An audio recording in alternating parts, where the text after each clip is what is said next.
Hey, what's going on guys? YugiRyan here, and today I'm going to be profiling for you guys my custom-made burn deck. First of all, 2 copies of Lava Golem. Lava Golem is a very good card. It basically allows you to tribute 2 monsters on your opponent's side of the field, and then you special summon it onto their side of the field. Every turn, they take 1,000 points of damage, but they can attack, and it does have a 3,000 attack and 2,500 defense, so it can be a little tricky to defeat, but you don't have to defeat it because of the following cards. I play 3 copies of Marshmallow. Marshmallow is really good. If you set him, if your opponent attacks him, they automatically take 1,000 points of damage, and they can't, Marshmallow can't go to the graveyard. Well, he can't die by battle, so it's a very good card to have. Next, I play 2 copies of Fencing Fire Ferret.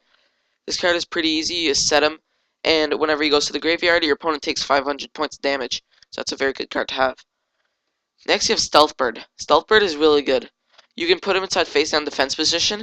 When this card is flip summoned, you inflict 1,000 damage to your opponent, and then you can flip him back down to face-down defense position. So every turn, you can flip summon him, and your opponent takes 1,000 points of damage for every time. So that's a very good card to have. Next, we have 2 copies of Dead Koala. Dead Koala basically allows you to flip him, and you inflict 400 points of damage to your opponent for every single card in their hand. So that's another very good card. Next, not a very common card, but I run 3 copies of Dark Room of Nightmare.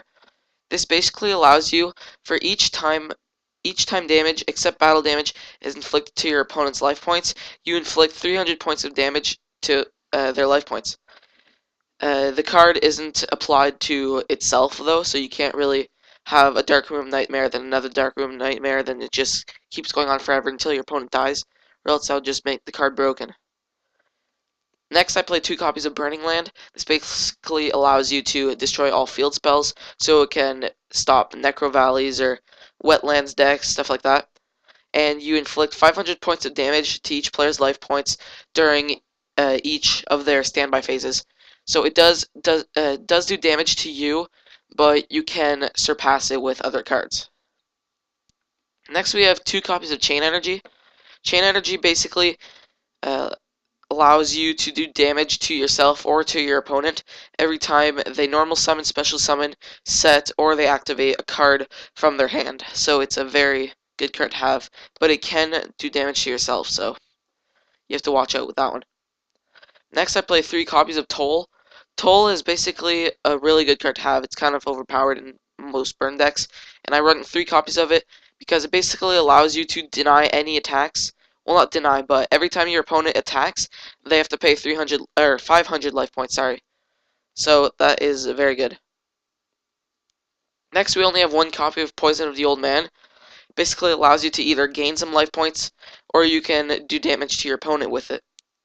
So it's a very good card. Finally, we have 2 staples, 2 MSTs. For the traps, we have 3 copies of Magic Cylinder. Magic Cylinder basically allows you to negate an attack, and your opponent takes the damage instead, so it's very good. Next, 3 copies of Just Desserts. Just Desserts basically allows you to do damage to your opponent for every single monster on their field. So if it's a swarming deck like Atlanteans, and they have, let's say, 4 monsters on their side of the field, they take 2,000 damage, so it's a very good card. I play the max amount of Ceasefire. Ceasefire basically flips all face-down defense position to face-up defense position, but that's not really what we're going for. Also, you inflict 500 damage to your opponent for each monster on the field, so it's basically another Just Dessert. And you can chain it with Just Dessert and Ceasefire, so it's a very good card to have. Zone of the Spirit is kind of unknown to most people, but it's a very good card for burn decks. You put it inside your monster zone in defense position, or you can set it, whatever. And if this card is attacked and sent to the graveyard, your opponent takes the equal amount of damage that was used to destroy the card. So let's say your opponent destroys it with an 1800 attack monster, your opponent takes 1800 attack and that card goes to your graveyard. Gravity Bind, I play 1 copy, kind of self-explanatory. Most people know what Gravity Bind is. Just level 4 higher monsters cannot attack. So it basically blocks off a Lava Golem. That's one of the cards that prevents Lava Golem from attacking you, and they still take 1,000 points of damage. So it's really good. Next, I play 3 copies of Waboku. If you can't find your Gravity Bind, you can basically just use a Waboku to prevent any attacks whenever it's your turn. So Lava Golem can't destroy you. Finally, just 1 Mirror Force, because why not, right? That was my burn deck. Hopefully you guys